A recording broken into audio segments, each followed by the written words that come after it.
ये parcel scan machine में डाल दो।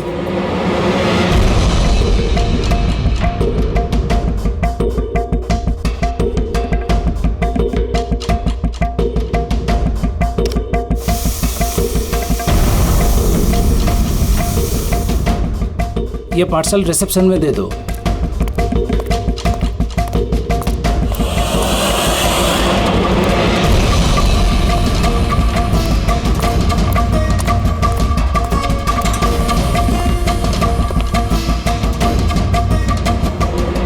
ये लीजिए। शामू, जी मैडम। ये पार्सल लो, जस्टिस राय के लिए आया है। वो ऊपर प्राइवेट लॉज में बैठे हैं, उनको दे दो। बाप रे, जस्टिस राय? उनके पास कौन जाएगा? क्यों, क्या हुआ? अभी 10 बातें सुना देंगे। Check and met. राय, शतरंज खेलना भूल गए? ऐसी कोई बात नहीं है, मैं बस आज तगड़ा खेलने के मूड में नहीं हूं। और सुनो, तुम भी आज मुझे हराने की कोशिश नहीं करोगे, समझे? क्यों भाई, तुम्हारा जन्मदिन है इसलिए? बिल्कुल, बहुत अच्छा गेम खेला तुमने। एक और खेले? ठीक है।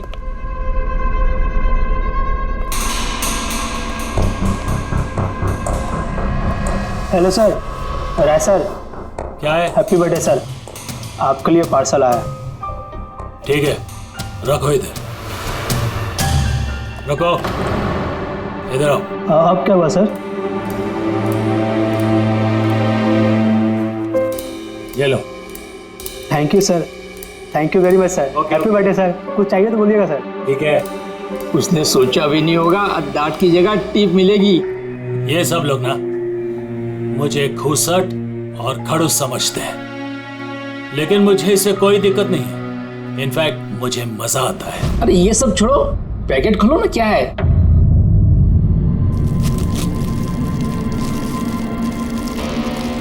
ये है क्या? देश के सर्वश्रेष्ठ कानूनी दिमाग को सम्मान पूर्वक भेंट। कोई नाम नहीं है? Press the tell.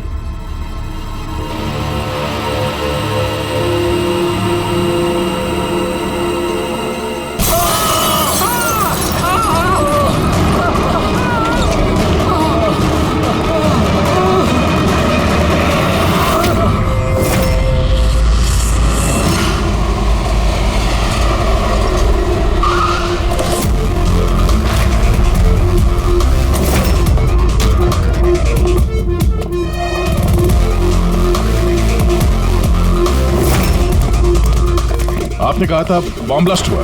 हाँ सर, लॉन्च में सर। वो दोनों वहीं थे सर।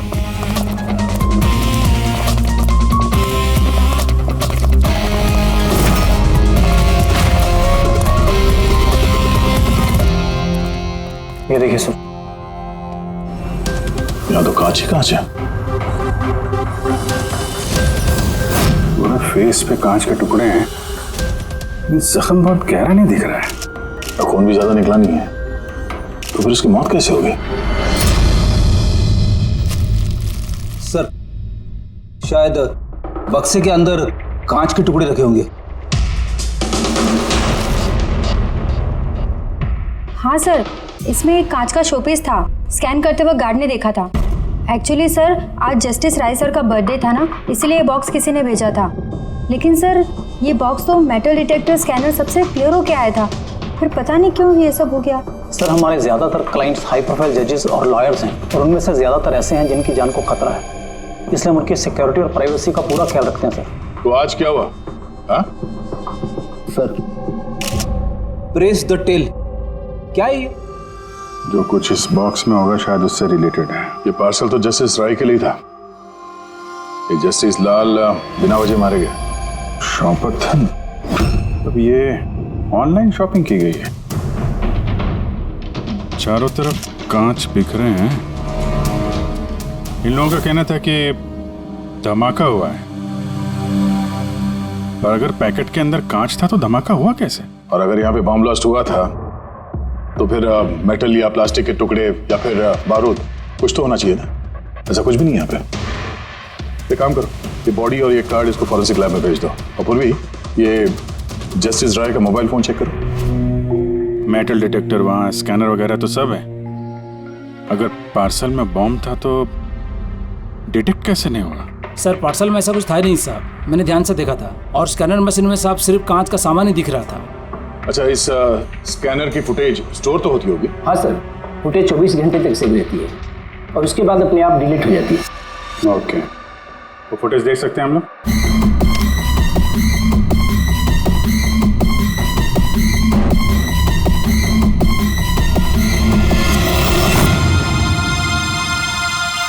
ये क्या? कोई शोपीस तो लग रहा है। देखिए सर, कहीं कोई मेटल है ही नहीं और इतना पारदर्शी कांच ही हो सकता है। जब वो डिलीवरी बॉय आया था तब की फुटेज है? हाँ सर, पर कल बारिश की वजह से सीसीटीवी कैमरा खराब हो गया था। आप कह रहे थे सिक्योरिटी का बड़ा इंतजाम है, ये आपका इंतजाम है? Sorry sir.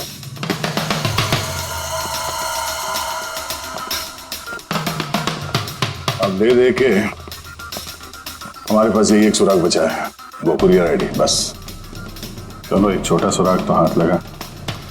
बाकी फॉरेंसिक लैब में साड़ों के साथ भी कुछ ना कुछ जरूर ढूंढ निकालेंगे।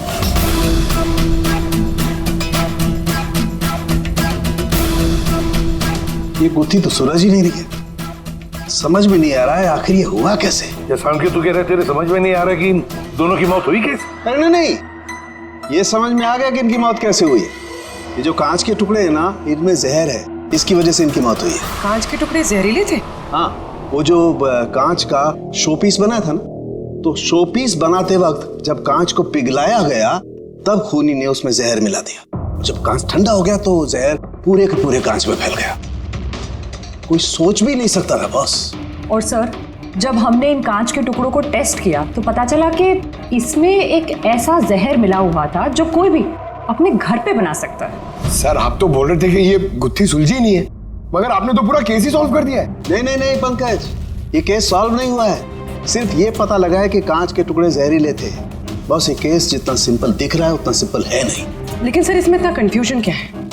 कांच ब्लास्ट हुआ और उसके टुकड़े इन दोनों को लगे, जहरीले कांच के टुकड़े, जहर खून में मिला और इन दोनों की मौत हो गई, राइट? करेक्ट। लेकिन तुमने बीच में क्या कहा? कांच ब्लास्ट हुआ। अब सवाल यह है कि कांच ब्लास्ट कैसे हुआ?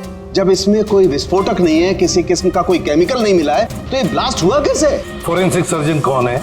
मैं हूँ। तो फिर तुम बताओगे ना। फॉरेंसिक एक्सपर्ट हूँ, जादूगर नहीं हूँ। अच्छा, समझ में नहीं आ रहा तो जादूगर नहीं हूँ। सर, इन जहरीले टुकड़ों के अलावा हमें एक और चीज मिली है। क्या? ये कार्ड जो इस गिफ्ट के पास था, ये कार्ड का पेपर वैसे तो मोटा दिख रहा है, लेकिन एक्चुअल में ये 2 पेपर को यूं चिपका कर बनाया गया है। और ये देखिए इसमें क्या लिखा है। सजाए मौत, मतलब खूनी ने सिर्फ कत्ल ही नहीं की, कत्ल के साथ साथ एक मैसेज भी भेजा, सजाए मौत। जो हुआ उसका बहुत दुख है हमें, पर ऐसे समय में भी हमें आपसे कुछ सवाल करने पड़ेंगे। जी मैं समझ सकती हूँ। आपको किसी पर शक है? जी मेरे पति कानून पर सख्त और न्यायप्रिय इंसान थे, तो जाहिर सी बात है कि ऐसे इंसान के लाखों लोग दुश्मन हो सकते हैं। वो अपराधी जिनको इन्होंने सजा दी थी, वो वकील जो इनकी सख्ती से बहुत परेशान थे और इनके फैसले से नाखुश भी। आए दिन उन्हें धमकियां भरे फोन आते थे और लेटर्स भी, पर इन सब के बावजूद भी वो अपने आप पर गर्व महसूस करते थे। उन्हें लगता था कि उनके ईमानदारी का ये इनाम था। आई एम सॉरी, इससे आगे मैं और कुछ आपको बता नहीं पाऊंगी, पर हाँ, आनंद आपको सब कुछ बता देगा। आनंद? आनंद कौन है? आनंद इनका पर्सनल असिस्टेंट है। कहाँ मिलेंगे मिस्टर आनंद? वो मेरे पति के चेंबर में ही ऊपर बैठकर काम कर रहे हैं, आप चाहे तो उन्हें मिल सकते हैं। मिस्टर आनंद, जस्टिस राय पे बहुत सारे हमले हुए थे, बहुत लोग दुश्मन थे उनके, क्या जानते हैं इनके बारे में आप? सर, उनको धमकी देने वाले लोगों की कमी नहीं थी। अच्छा, ऐसे कितने लोग थे जिन्होंने जान से मारने की धमकी दी थी? अनगिनत। ट्रॉफी के जैसे संभाल कर रखते थे। 1 मिनट सर।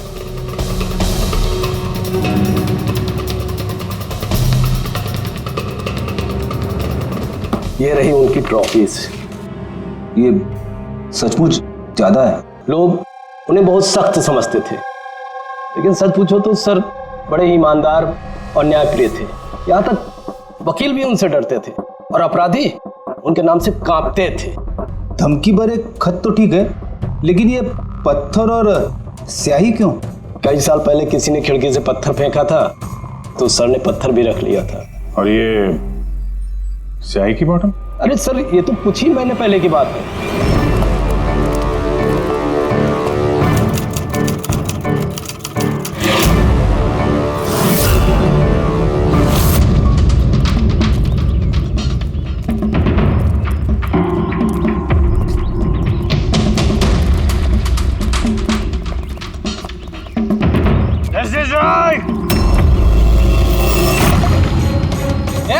क्या कर रहे हो?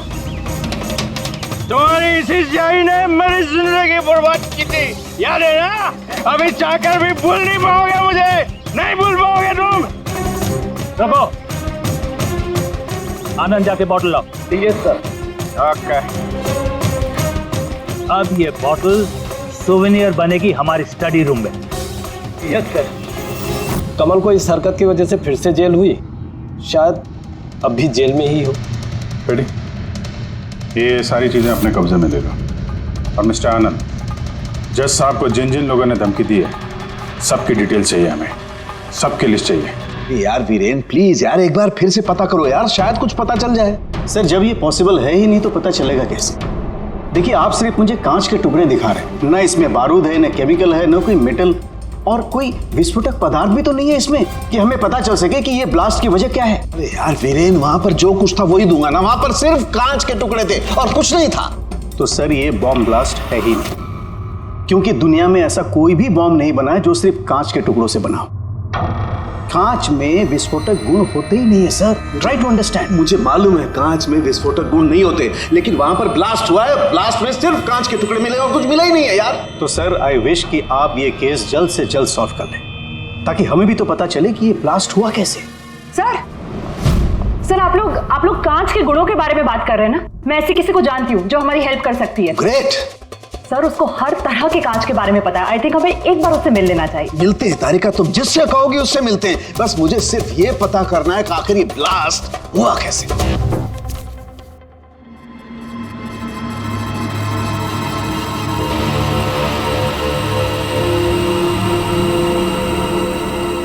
हाँ भाई, कहाँ तक पहुँचा? सर बस 2 मिनट हो जाएगा, 2 मिनट। ओके, देखें पूर्वी को क्या मिला।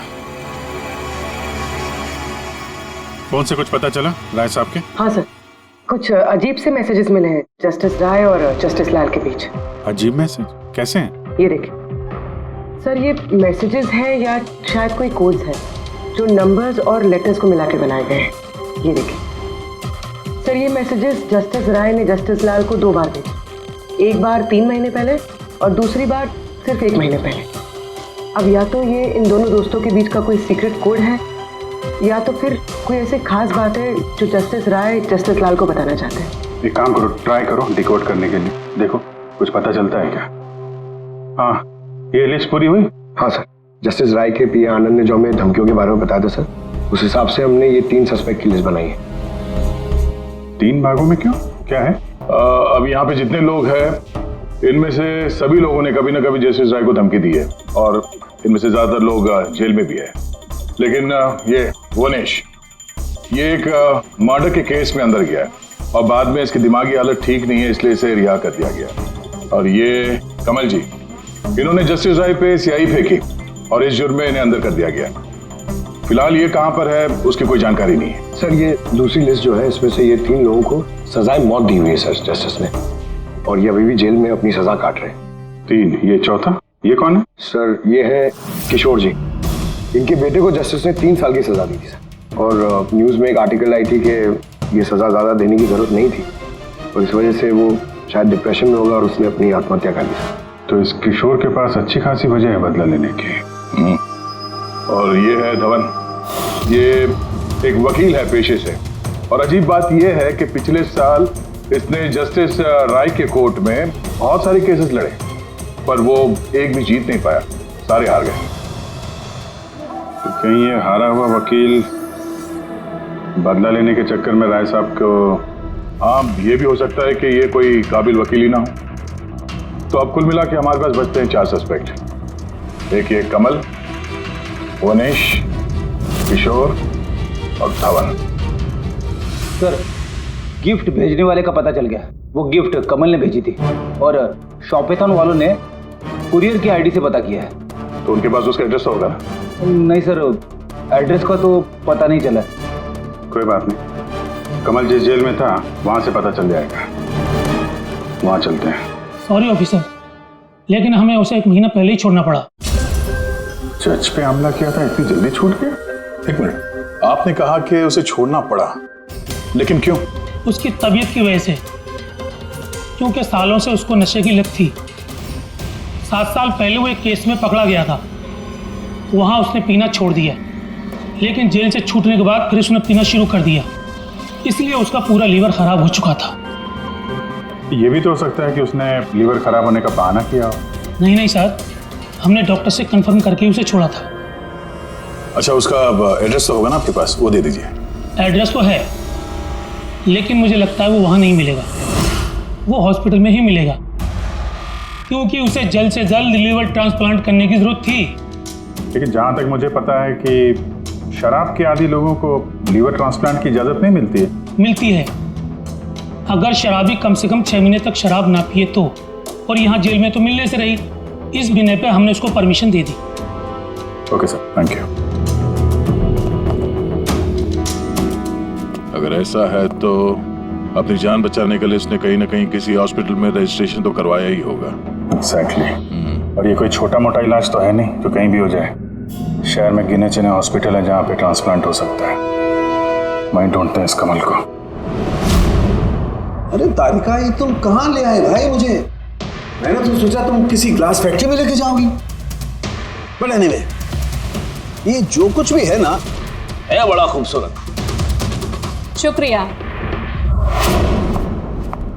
आप sir, she is my friend Vivian. ये ब्यूटीफुल आर्ट गैलरी इसी की है। ये ऐसे खूबसूरत आर्ट पीसेस बनाती रहती हैं, और कांच के भी। And Vivian, he is doctor Salunkhe. Hello. अच्छा यार, वी नीड योर हेल्प। हमें कांच और कांच की चीजों के बारे में इंफॉर्मेशन चाहिए, एक मर्डर मिस्ट्री सॉल्व करने के लिए। श्योर। अच्छा विवियन, ये सारी चीजें आप ही ने बनाई हैं? जी। ऑब्वियसली आप ही ने बनाई होंगी, लेकिन कैसे? बहुत आसान है। वैसे तो ज़्यादातर चीज़ें कांच को पिघलाकर बनी है। प्रोपेन टॉर्च से कांच पिघलाया जाता है और उसी पिघलाए हुए कांच को मंचा आकार दे दिया जाता है। अच्छा हाँ, ये एक एक्सरे इमेज है कांच के शोपीस का, लेकिन सरप्राइजिंग बात यह है कि ये पूरा ब्लास्ट हो गया। Do you think it's possible? इसका आकार तो बूंद जैसा है, लेकिन समझ में नहीं आ रहा कि ये है क्या। विवियन, एक बार जरा फिर से देखो गौर से। शायद कुछ ऐसी चीज हो जो तुमने अभी तक देखी नहीं। एक मिनट, इसकी नोक देख रहे हैं आप लोग? ये जानबूझकर बनाई हुई तो नहीं लगती। I mean, जिसने भी इसे बनाया है उसने कांच को पिघलाकर बहुत जल्दी उसे ठंडा कर दिया है, बिल्कुल तुरंत, जिससे कि ये कांच का आकार न केवल बूंद के जैसा रह गया है, बल्कि इसकी नोक पतली, लंबी और नाजुक हो गई है। Thank you so much for your help. कांच को पिघला करके ठंडा कर दिया गया, तुरंत तुरंत, जैसे वो बूंद बनी। My God. तारिका, हमें लैब में चलना है तुरंत, फौरन। और हाँ, वो विवियन, हमें आपकी वो प्रोपेन टॉर्च चाहिएगी प्लीज। धवन, भुवनेश, अब तीनों को जस्टिस राय के खून के सिलसिले में यहां बुलाया गया है। मर गया? बड़ा भगवान बनता था, लोगों की जिंदगियों का फैसला करता था। चलो अच्छा है, अब मर गया। सर, इसे देख के तो लगता है कि ये दिमागी हालत से ठीक नहीं है। हो सकता है नाटक कर रहा हूं। असाइलम की अटेंडेंस स्लिप है इसकी।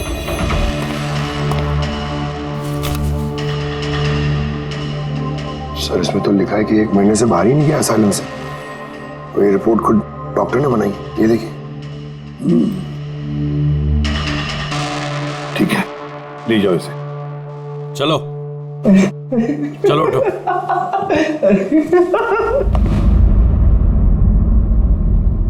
खुश तो आप भी होंगे ना जस्टिस राय की मौत से? देखिए, मैं मानता हूं कि मेरे बेटे ने गलती की थी, गलत संगत में पड़ गया था वो, लेकिन न तो उसका गुनाह इतना बड़ा था और न ही उसकी उम्र कि उसे माफ न किया जा सके। और फिर अगर सजा देनी ही थी तो कम सजा दी जा सकती थी उसे, लेकिन जस्टिस राय ने ऐसा कुछ नहीं किया, जिसकी वजह से आपके बेटे ने आत्महत्या कर ली। जी। और आप जस्टिस राय को उसका जिम्मेदार मानते हैं? बिल्कुल मानता हूं, और मैं खुद को भी जिम्मेदार मानता हूं। शायद मेरी अपनी परवरिश में कोई कमी रह गई थी। और धवन जी, आपने पिछले साल में जस्टिस राय के कोर्ट में 17 केसेस लड़े हैं और आप 17 के 17 केसेस हार गए। आपको भी गुस्सा आया होगा, इसलिए आपने तो इस वजह से मैंने उनका खून कर दिया, ऐसा सोच रहे हैं आप? इससे बचकानी सोच कोई हो ही नहीं सकती। इस वजह से कोई किसी का खून करता है क्या? इस जजमेंट की वजह से आपके क्लाइंट्स आपको छोड़कर चले गए, वकील के तौर पर आपकी बदनामी हुई। जस्टिस राय ने ना सिर्फ आपके खिलाफ जजमेंट दी, बल्कि आपके प्रैक्टिस के खिलाफ, आपकी वकालत के खिलाफ जजमेंट दी। सर, मैं मानता हूं आपने जो कुछ भी कहा सच है, लेकिन इससे यह कतई साबित नहीं होता कि मैंने उनका खून कर दिया है। धवन जी, साबित नहीं हुआ तो क्या हुआ, हो तो सकता है ना। देखिए सर, मेरी इतने सालों की प्रैक्टिस है, इस पेशे में कोई नया नहीं हूं मैं। सर, मैंने इतने सालों तक मेहनत करके बहुत नाम कमाया है, लोग जानते हैं मुझे। और सर, जिस वक्त जस्टिस राय का खून हुआ, उस वक्त मैं कहां था, क्या कर रहा था, किसके साथ था, इन सब बातों का ब्यौरा दे सकता हूं मैं, वो भी गवाहों और सबूतों के साथ। एक बात मत भूलिए धवन जी, खून एक पार्सल की वजह से हुआ है, और जिस वक्त खून हुआ उस वक्त खूनी वहां पर मौजूद नहीं था, समझे आप?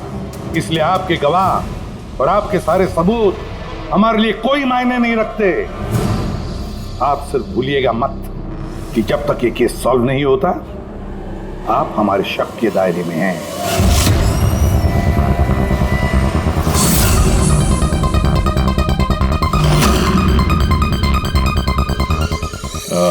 डॉक्टर पुनीत?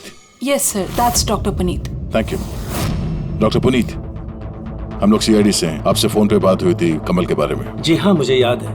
दरअसल कमल हमारे लिवर ट्रांसप्लांट की लिस्ट में है और हम उसके लिए सही डोनर का इंतजार कर रहे हैं। और एक बात अच्छी है कि उसने शराब पूरी तरह से छोड़ दी है, वरना हम ये ऑपरेशन नहीं कर पाते। तो आपके पास इस कमल का एड्रेस तो होगा? जी, एड्रेस तो नहीं है। तो डॉक्टर साहब, उसको अगर डोनर मिल गया तो आप उसे कांटेक्ट कैसे करेंगे? सिंपल है, हम डोनर्स और जरूरतमंद पेशेंट की लिस्ट हमारी वेबसाइट पर अपलोड कर देते हैं और सभी पेशेंट्स अपने डोनर्स की सही लिस्ट वहां पे देखते हैं और हमें कांटेक्ट करते हैं। अगर कमल अपना नाम लिस्ट में देख लेता है तो यकीनन वो यहाँ आ जाएगा। ये तो बहुत अच्छी खबर है। डॉक्टर साहब, आपको हमारा एक काम करना होगा। पिघले हुए गरम गरम कांच को तुरंत ठंडा करना है, तुरंत। और पानी से ज्यादा अच्छा ये काम और कौन कर सकता है?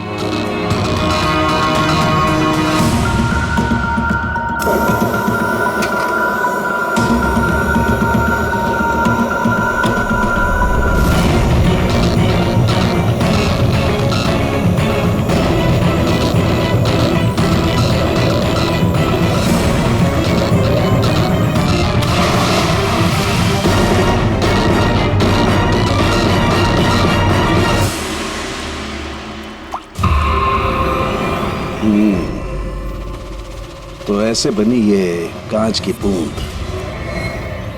लेकिन जस्टिस राय की जिस बूंद से मौत हुई थी वो तो काफी बड़ी थी। मैं भी एक बड़ी बूंद बनाने की कोशिश करता हूं।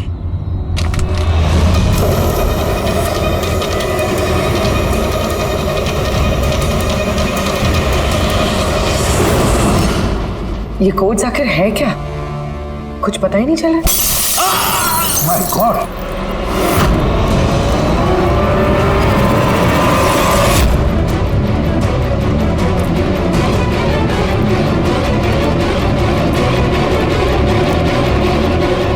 अरे सर, सालुकी साहब क्या हुआ?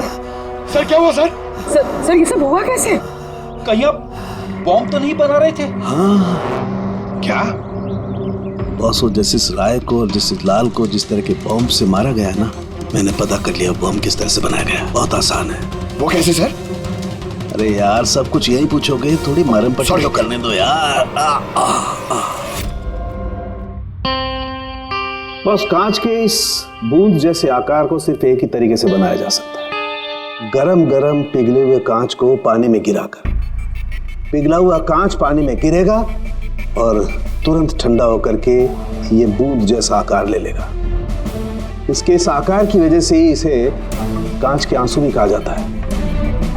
यार, ये कांच के आंसू के बारे में छोड़, कैसे बनते हैं? ये कांच का आंसू फूटा कैसे, ये बता पहले। वही तो पता करने की कोशिश कर रहा था बॉस।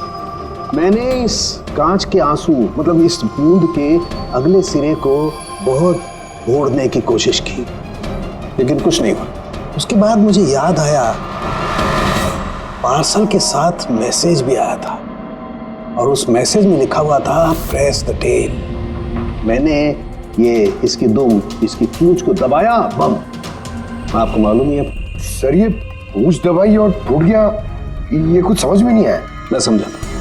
दरअसल ये सब कुछ होता है कांच के अणुओं में भीषण भौतिक तनाव की वजह से। जैसे ही कांच, गरम गरम कांच, पिघला हुआ कांच एकदम ठंडा होता है, इसके अणुओं में बहुत जबरदस्त भौतिक तनाव हो जाता है और फिर इसकी पूंछ को जब तोड़ा गया तो जबरदस्त भौतिक तनाव की वजह से इसके अणु एकदम बिखर गए और बूम, ब्लास्ट।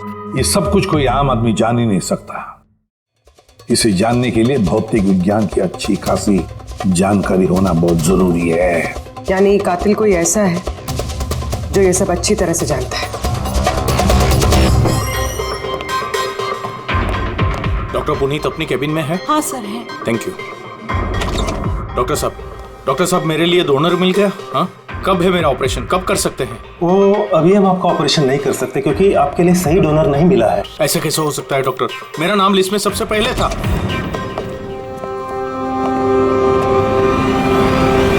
देखिए, मेरी सजा काट चुका हूँ पूरी तरह से, फिर आप लोग मुझे कहाँ लेके जा रहे हैं? मैंने ऐसी कोई गलती भी नहीं की है। जस्टिस राय का खून हो गया है। क्यों किया खून? जस्टिस राय का खून? लेकिन मैंने कुछ नहीं किया। आपने शॉपटाउन वेबसाइट से जस्टिस राय के लिए उनके जन्मदिन पे तोहफा भेजा था ना? नहीं तो मैंने कोई तोहफा नहीं भेजा था। तुमने कुछ नहीं किया तो फिर तुम अंडरग्राउंड क्यों थे? देखिए, मैं अंडरग्राउंड नहीं हुआ था। सचमुच मेरी तबीयत खराब रहती है, इसलिए शहर से बाहर हेल्थ स्पा ज्वाइन कर लिया है मैंने। जेल से छूटने के बाद मैं वही रहता हूँ। और वो पार्सल, कांच का अजीब सा शोपीस जो आपने जस्टिस राय को भेजा था शॉपटाउन वेबसाइट से, जिसपे आपका कॉन्टैक्ट डिटेल्स भी था? हाँ, मैंने शॉपाथॉन वेबसाइट से शॉपिंग जरूर की है और पार्सल भी भेजा है, लेकिन जस्टिस राय को नहीं भेजा। मैंने मेरी बेटी को भेजा है क्योंकि उसका जन्मदिन था। मेरी वाइफ मुझसे नाराज है, इसलिए मेरी बेटी को मुझसे नहीं मिलने दे रही है। तो मैंने वो शॉपाथॉन वेबसाइट से गिफ्ट खरीदा और मेरी बेटी को पार्सल कर दिया। कोई सबूत है इसका तुम्हारे पास? हाँ है ना सर, मैं आपको शॉपाथॉन वेबसाइट का मेरा अकाउंट दिखाता हूँ। उस पर आप लोगों को पता चल जाएगा कि मैंने कब और क्या खरीदा है। देखिए। ठीक है।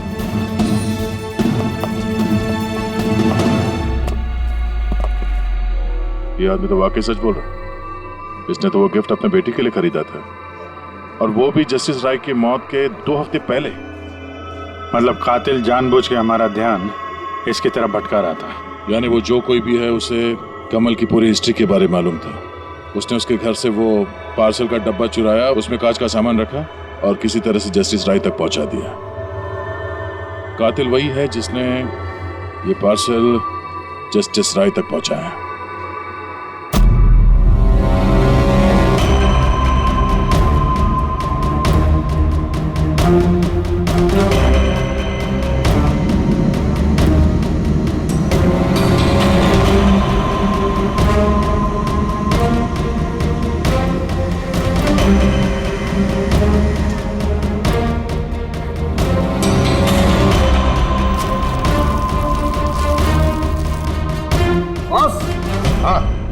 एक मिनट जरा, तो से देखो, इस एड्रेस के नीचे की तरफ एक और एड्रेस, और ये दोनों पते अलग अलग हैं। डैम इट, एक सुराग मिला था वो भी गलत निकला। मतलब कमल बेकसूर है। बस मैं इस कागज को लैब में ले जाकर के अच्छी तरह से चेक कर लेता हूँ। ठीक है सर, सब मिल गया। एक सबूत गया तो दूसरा मिल गया, कोड डिकोड हो गया। कोड में क्या है? सर वो कोई कोड्स नहीं है, सिंपल मैसेजेस है। उन दोनों डेट्स पे जब जस्टिस राय ने जस्टिस लाल को मैसेजेस भेजे थे, उन दोनों डेट्स पे दो बातें कॉमन थी। कौन सी बात? सर पहली बात, उन दोनों डेट्स पे दोनों जजेस में से एक शहर से बाहर था, और दूसरी बात, उन दोनों डेट्स पे संडे था। जिस दिन कत्ल हुआ है उस दिन भी संडे था। एग्जैक्टली सर, और मारे जाने से पहले वो दोनों शतरंज खेल रहे थे। यस, जो मैसेजेस जस्टिस राय ने जस्टिस लाल को भेजे हैं वो कोई कोड्स नहीं, शतरंज की चालें थी। वो दोनों चाहे कहीं भी हो अपना शतरंज का खेल जरूर पूरा करते थे। जहां छोड़ा अगली बार वहीं से पकड़ते थे। मतलब दोनों भी जजेस संडे के दिन शतरंज खेलते थे, और ये बात कातिल जानता था, इसीलिए उसने उसी संडे को खुद अपने हाथों जाकर वो पार्सल डिलीवर किया। वो जानता था कि जस्टिस राय वहां होंगे। सर वो ये भी जानता था कि जस्टिस लाल भी वहां पे होंगे। बिल्कुल सही कहा तुमने अभिजीत, बिल्कुल सही कहा। हम तो ये सोचकर चल रहे थे कि कातिल ने जस्टिस राय पर हमला किया, पर उस एक्सप्लोजन में जस्टिस लाल की जान बेवजह चली गई। हालांकि असली बात तो ये है, कातिल चाहता था कि जस्टिस राय के साथ साथ जस्टिस लाल को भी खत्म कर डाले। किशोर, जतिन, भुवनेश, इन तीनों की कुंडली निकालो, देखे तो सही कि इनमें से किसी के पास कोई वजह थी इन दोनों जजेस को मारने की। और फिर धवन, पता लगाओ उसके सारे के सारे केसेस उसने जस्टिस लाल के कोर्ट में लड़े थे, वो क्या है और किसके हैं। सर, हाँ सर, धवन के बारे में पता करके आ रहा हूं। जस्टिस लाल के कोर्ट में सर वो 100 में से 75 केसेस आ रहा था। सर, हाँ सर, जतिन के जेल रिकॉर्ड्स मिल गए। उसके वकील ने डिप्रेशन के बिना पे जतिन को छोड़ने की अपील की थी, और उसकी अपील ठुकरा दी गई थी। जज कोई और नहीं, जस्टिस लाल ही थे। तो जतिन के पिता किशोर के पास अच्छी खासी वजह है कत्ल करने की, पर इतना पेचीदा प्लान वो बना पाएगा? वही तो सर, किशोर एक स्कूल टीचर है, उसे कैसे पता होगा कि कांच के आंसू से किसी की जान जा सकती है? ये तो इस बात पर निर्भर है कि ये किशोर मास्टर जी स्कूल में कौन सा विषय पढ़ाता है। पता लगाओ ये कौन सा सब्जेक्ट पढ़ाता है स्कूल में। रही बात धवन की, उसके पास तो एलिबाई है, तो बस इन दोनों के एलिबाई फिर से चेक करो अच्छी तरह से। बच्चों, आज मैं तुम्हें एक नया एक्सपेरिमेंट सिखाऊंगा। जानते हो किसका? कलर्स का एक्सपेरिमेंट। रेडी? ये देखो, दूध है। अब मैं इसमें डिफरेंट कलर्स के एक एक ड्रॉप डालूंगा।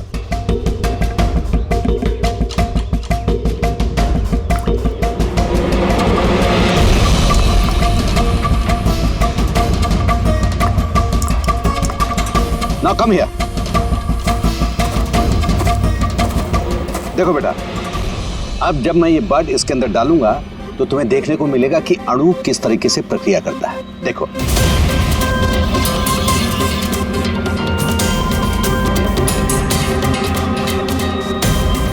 देखा? इसे कहते हैं विज्ञान का जादू। कमाल है। नहीं, मैं आपके प्रयोग की बात नहीं कर रहा हूं, आपके बारे में बात कर रहा हूं। आपने कभी बताया नहीं कि आप विज्ञान पढ़ाते हैं? आप लोग यहाँ, मैं तो बस वो प्राथमिक विज्ञान पढ़ाता हूँ। आपने बच्चों को वो कांच के आंसू वाला प्रयोग दिखाया नहीं? कैसे पूंछ दबाते ही ब्लास्ट हो जाता है। हाँ? आप क्या बात कर रहे हैं? मुझे नहीं पता। आपको सब पता है। अब जरा इन बच्चों को जाने के लिए कहिए।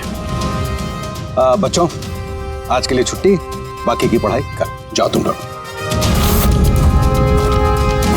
प्रोफेसर को पहचानते हैं आप?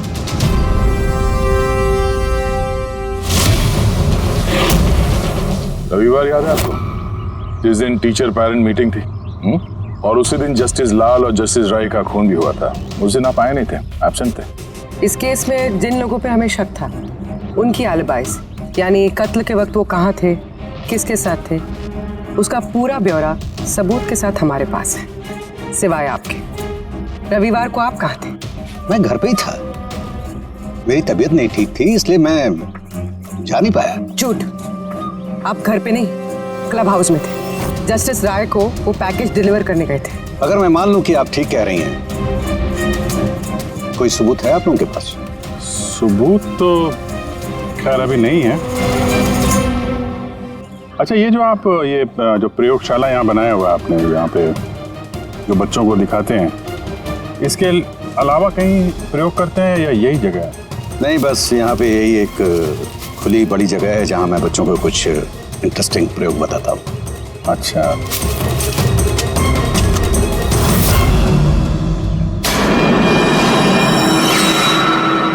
सर। आप अंकल? अरे, आप लोग वहां कहाँ जा रहे हैं?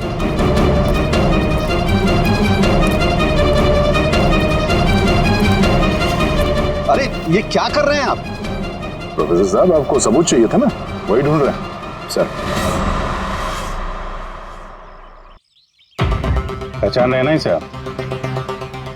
ये तो एक टुकड़ा है, ऐसे बहुत सारे टुकड़े यहाँ मिलेंगे अगर यहाँ पे आसपास खोदा गया तो। क्या आपको भी पता है? ये कोई साधारण कांच के टुकड़े नहीं है डॉक्टर साहब। आपने जो एक्सपेरिमेंट्स किए थे और जो प्रयोग सफल नहीं हुए, आपने उन कांच के टुकड़ों को लाकर यहाँ पर दबा दिया, है ना? अभी आप सच बोलेंगे कि इस कांच को हम जाके टेस्ट करें? क्योंकि अगर इसने टेस्ट किया तो इसमें वो जहर जरूर मिलेगा। हाँ, मैंने ही उन दोनों को मारा है, क्योंकि उन दोनों ने मिलकर के मेरे बेटे को मारा। मैंने उसी वक्त ठान लिया था कि इन दोनों से अपने बेटे की मौत का बदला लूंगा। मैंने इन दोनों पे निगाह रखना शुरू किया।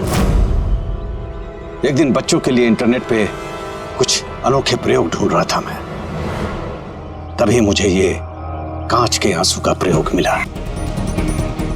मैंने सोच लिया कि अपने बेटे को इंसाफ दिलाने का यही एक तरीका है। मुझे पता था कि कमल जस्टिस राय पे स्याही फेंक चुका है और अभी अभी जेल से छूटा है। मुझे उसकी बेटी के बारे में भी पता था।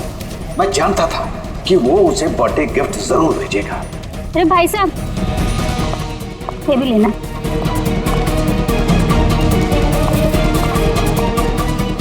बस उसी गिफ्ट का डब्बा मैंने वहां से उठा लिया और अपने प्लान को अंजाम दिया। मैंने उसे बहुत सावधानी से पैक किया।